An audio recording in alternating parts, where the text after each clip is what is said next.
So, there's this friend of mine who always avoids paying for meals.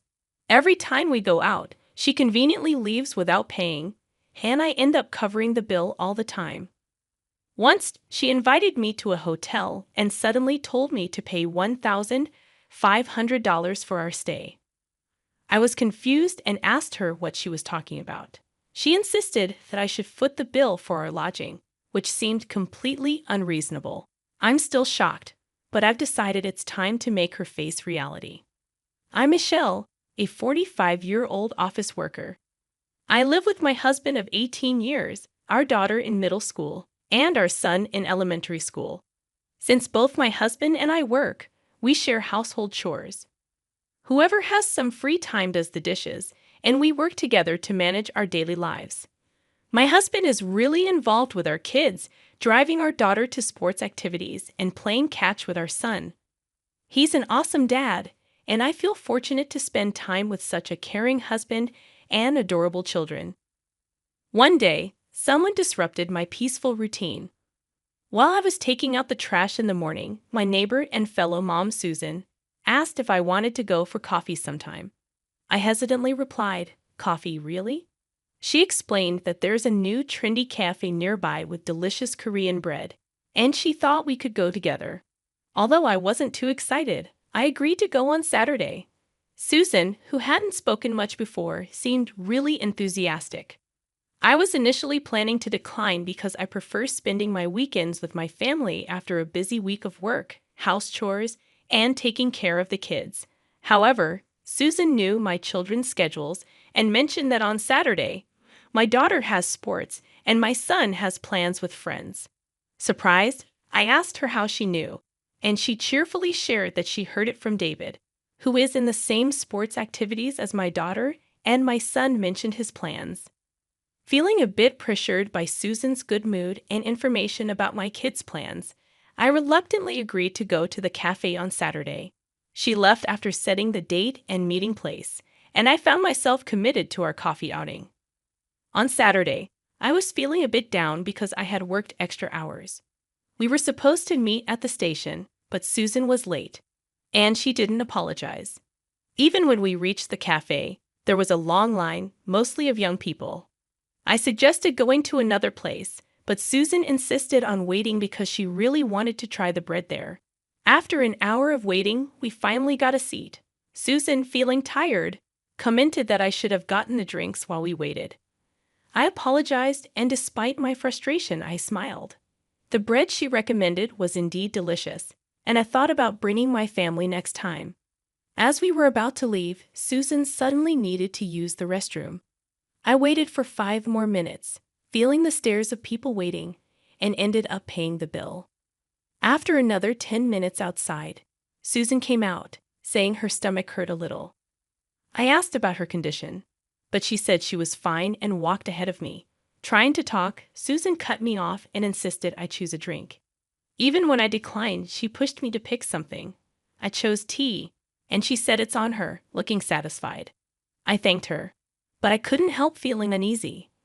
I wondered if she thought this covered the cost of coffee and bread. I didn't feel comfortable asking her to pay directly. As we arrived at the station, Susan quickly went home, saying she had something to do. After that, every time Susan invited me for tea, she never paid for it. Not only that, she kept asking about my family's activities from other people. On weekends, she left her kids with her in-laws and went out with friends, hardly being at home. Recently, she even left her kids with us to go out drinking on weekday nights. She checked when we would be home, brought her child before dinner, and said, "Take care of my child too." The kid enjoyed eating with us, but it was a burden for the adults. I asked if her husband was home, and she mentioned he's often on business trips. I wish she would at least contribute to the cost of food, considering we already have 2 grown children. But Susan just said, "It doesn't make much difference with just 2 more and left." Any homemaker would understand the financial strain. It's been a month since we started living this way, and the kids are on summer vacation. On the way home, Susan invited us to go out with our families. I was unsure because my husband had been approached by her earlier. Since Susan's husband would be home, she invited us during the holiday. I hesitated, thinking if it's with the family and her husband is there, it should be fine. My husband mentioned it to the kids, and they seemed excited. We agreed, and Susan and I decided on the time and place. On the day of the outing, her husband couldn't make it due to a sudden business trip. It would be just Susan and her 2 children. We followed behind in our own car to a rental campground with cottages, planning to stay overnight. While we prepared the barbecue, the kids were already playing. Once everything was ready, we started grilling the meat. We ordered food for 10 people, including 2 extra servings since Susan's husband couldn't make it. We ended up with 3 extra servings, and I was worried it might be too much. Breakfast is always the kids' favorite, but during summer break, figuring out lunch and dinner can be a bit of a hassle. Today, we decided to keep it simple by just grilling meat. While my husband and I were busy preparing and grilling meat, Susan just sat there, not doing anything, with a calm look on her face. She mentioned that we need to watch the kids properly, but she only watched them from a distance. When I called the children to eat, she grabbed some meat, saying, "Wow, that looks delicious." We were surprised, and Susan suddenly realized, "Oh, is this for the children?" I wanted to give it to the kids first, but since we were grilling more, I thought it would be okay. The kids looked disappointed, expecting an apology from Susan, but she just laughed and said, "You better eat quickly, or I'll eat it all up." My husband and kids were shocked. Then Susan ate even more meat than the growing children. We had planned for 1 lamb chop per person, but she had already eaten 4 and was reaching for more. "Susan, we only reserved 1 lamb chop per person. You've already had 2 extra ones for yourself and your husband, so please have something else. It might seem small, but we can't get more food because we reserved it." "There are limitations," I explained. "What? I can't eat what I want. That's not fair," she complained. I reminded her, "Didn't you know this when we made the reservation?" We planned and decided on the food together, even discussing ordering more because of our growing children. Susan insisted, "I don't eat much. I have a small appetite. Just count me as not there, and 1 extra portion should be fine for my kids and the men." I thought ordering for 10 people, including our 2 middle school kids who eat a lot, and 1 elementary school child, would be enough. But the meat was disappearing quickly. "My son wants that meat," my son said, reaching for it. But Susan grabbed it and ate it quickly. I was upset, and even my usually calm husband was getting annoyed. We couldn't strongly object because Susan's children were there. "Mom, don't act like a child," said Susan's daughter. Susan justified herself, saying, "Survival in camping means fighting over meat." The children were surprised by Susan's immature behavior. Later, we finished the barbecue, played outside for a bit, and decided to take a break. Since the cottages were separate, we could take a break from Susan and relax. Even though it was supposed to be fun, it felt tense, and my husband looked tired. He suggested, "Let's have breakfast and head home early tomorrow." We spent the rest of the time relaxing with our family and greeted the morning. Susan came out of her cottage cheerfully, saying, "Good morning." I replied, "Good morning. You're lively today." She said, "Of course." I ate a lot, relaxed, and had a great time. For breakfast, we had sandwiches provided, played a bit more, and then started preparing to leave. During the final payment, Susan was missing. I told my husband, and we looked around, but even Susan's children were not there. I asked the kids if they had seen her, and they said she mentioned going to the restroom and told them to go before leaving. When asked about payment, I requested the cashier to wait. After waiting for 10 more minutes, Susan hadn't returned. I went to check the restroom, but Susan and her kids were gone, and her car, which was supposed to be parked nearby, was missing too. What? My husband was surprised. It looked like Susan and her family had already left. I couldn't believe it. I was about to explode with anger. Inviting us and then leaving without paying was infuriating. The total cost of everything, including camping equipment, cottage stay, drinks, meat, and more, was nearly $900. Susan knew the approximate amount during the reservation, and she insisted on this place, which only allowed on-site payment. It seemed like a planned act now. We decided to go straight to Susan's house. "Susan, please open the door." After ringing the doorbell many times, Susan reluctantly opened it. "Susan, why did you leave without telling us?" I asked. "Huh? Didn't I say I was leaving?" She acted like she didn't know. "Susan, you need to pay now. Give us the money," I told her firmly. "Oh, I forgot. But I don't have any money right now," Susan replied. "We agreed on the amount beforehand, right? You set the budget." I hadn't mentioned it earlier, but I couldn't stay quiet any longer. However, she kept saying she had no money, so I asked, "What happened? You bought something you wanted before the camping trip." "Look," she said, laughing and showing off her purchase. "So you didn't have money during the camping trip?" I asked, getting a bit annoyed but still questioning her. "Yeah, I didn't have it when I reserved. So what?" I was fed up with Susan, who kept laughing without feeling sorry at all. "You planned this from the beginning," I said, and she replied, "Well, thanks to me inviting you. We had a great time. It's a win-win situation, isn't it?" So I confirmed one last time. "So you don't plan to pay? You're so persistent. It's embarrassing. I told you I don't have the money. When I get it, I'll pay you back. Or are you trying to get money from someone who doesn't have any?" With no shame and an unapologetic attitude, Susan laughed, and I reached my breaking point. "I see, understood." I went home without saying much and talked to my husband about what happened. Time passed, and Susan suggested, "Michelle, there's a tasty restaurant nearby. Let's go." She acted like the camping incident never happened.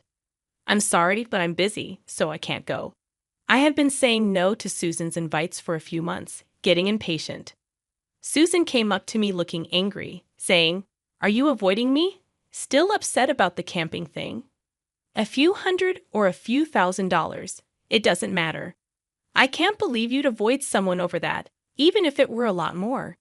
She ranted, really upset and talking fast. "Is that so, Susan? Let's plan a trip to an inn next time." I suggested going on a trip. "Huh? Oh, sure, you planned it. In that case, I'll have to check with my family." Susan became cheerful. I told her my husband gave me some alone time, thinking of a 2-night trip. When she asked if my husband would watch the kids, I said he was busy. To the unsure Susan, I said, "I plan to stay for 2 nights from Friday. If it's difficult, I'll go alone." She said she'd leave the kids with her husband's parents and join the trip. When I showed her the inn's exterior, Susan got even more excited. "I'll book 2 rooms. There seems to be space for all." I told her about the inn, and Susan started looking up things on her own. "How about I invite my friends too?" she said. So I told her I'd make all the reservations at once. A month later, it was the date of the inn reservation.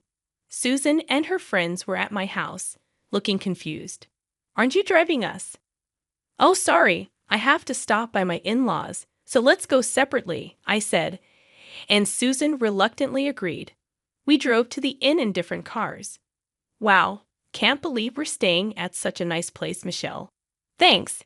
Everyone was amazed by the inn's beauty. "Let's enjoy our free time."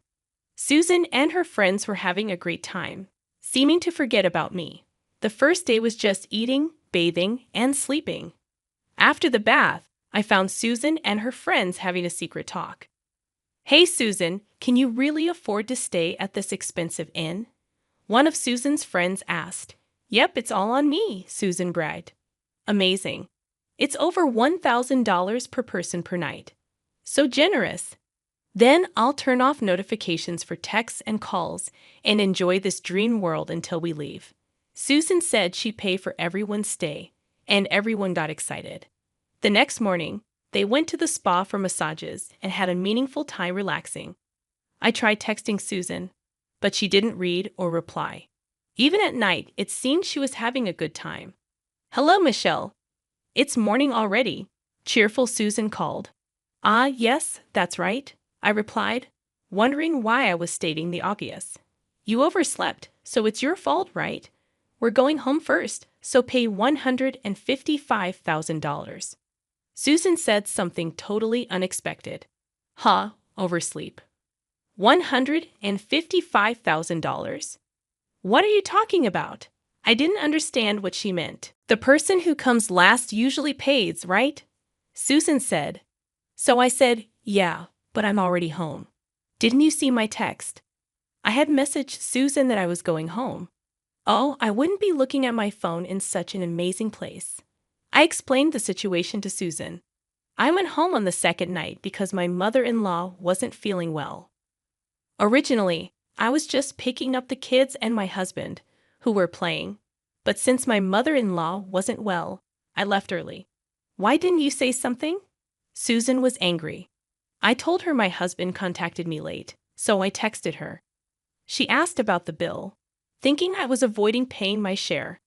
I reassured her, don't worry, I already paid. Oh, right, that's fine then. We just have to return the keys at the front desk and go home, Susan said, her tone calming down. Well, yes, since it's on-site payment, stop by the front desk. My part has been deducted. If the front desk did everything right, there shouldn't be a problem, I explained. You didn't pay, right? Susan asked again. No, I paid my part before leaving, so it's okay, I replied. However, Susan's next words made me uneasy. What about our part? With this question, I was sure Susan intended to make me pay. Please pay for yourselves. I heard after the bath that Susan, you were going to pay for your friends, right? Oh, well, that's... Susan stammered. You're amazing, honestly. I thought you were the worst for always disappearing when it's time to pay. So you really were going to pay back the money for the camp later. I misunderstood you, Susan. I'm sorry. I joked, building her up. Wait a minute. I cut off Susan's protest and said, tell me all about your wonderful time when you get back. See you later, and I hung up the phone. When I got home, my husband asked, are you okay? I smiled and said, yeah, I'm fine. Susan and the others had a great time. Later, Susan, who had promised to pay, somehow managed to use several credit cards. When Susan came back, she looked really bad, unlike when she left the inn. I never planned to pay, she yelled as she went home. According to what the kids heard from Susan's kids, her husband, back from a business trip, scolded her a lot. You have to earn and pay that big amount of $155,000 yourself, he said. She seemed to start working part-time. For Susan, who used to be lazy, leaving housework and childcare to others, it must be tough. She's working so hard that she has no time to rest, both physically and mentally. I don't get invites from Susan anymore, and I don't have to take care of her kids. I've been able to have a peaceful daily life. On holidays, I can spend time happily with my family, and that makes me very happy.